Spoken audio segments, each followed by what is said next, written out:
Lorsque deux grandeurs sont liées, comment savoir si elles sont proportionnelles ou pas? Nous allons étudier deux exemples. Un client a noté dans un tableau les prix pour différentes quantités de croix de Savoie, ce sont donc des viennoiseries, chez la boulangère. Pour une croix de Savoie, il paye 1,30 €. Le prix de 4 unités est de 5 € et pour 9, il va payer 11 €.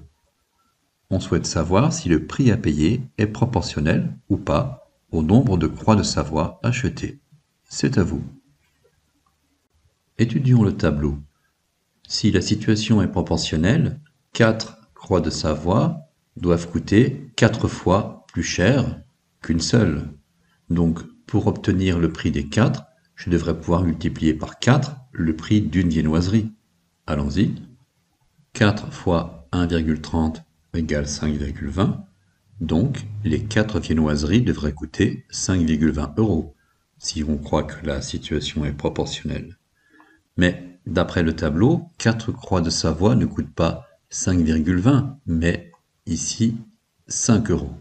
Conclusion, le prix des croix de Savoie n'est donc pas proportionnel au nombre de viennoiseries achetées.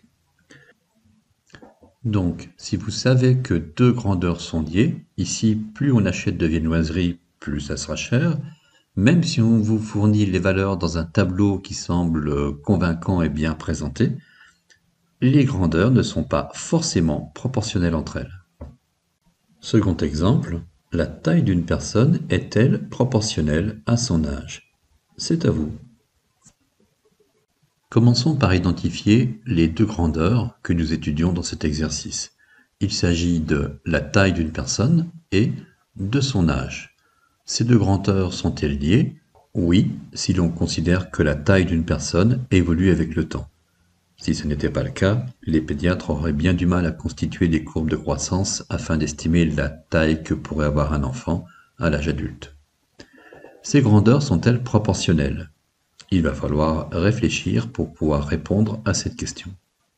Si la taille d'une personne est proportionnelle à son âge, à 10 ans, cette taille devrait être 10 fois plus grande qu'à 1 an.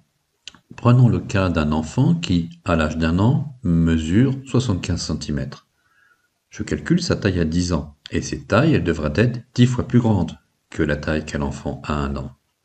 Je multiplie donc 75, la taille de l'enfant à 1 an, par 10, et 10 fois 75 est égal à 750. L'enfant devrait donc mesurer 750 cm, soit après conversion 7,50 m, ce qui nous semble absolument impossible. En conclusion, la taille d'une personne n'est pas proportionnelle à son âge.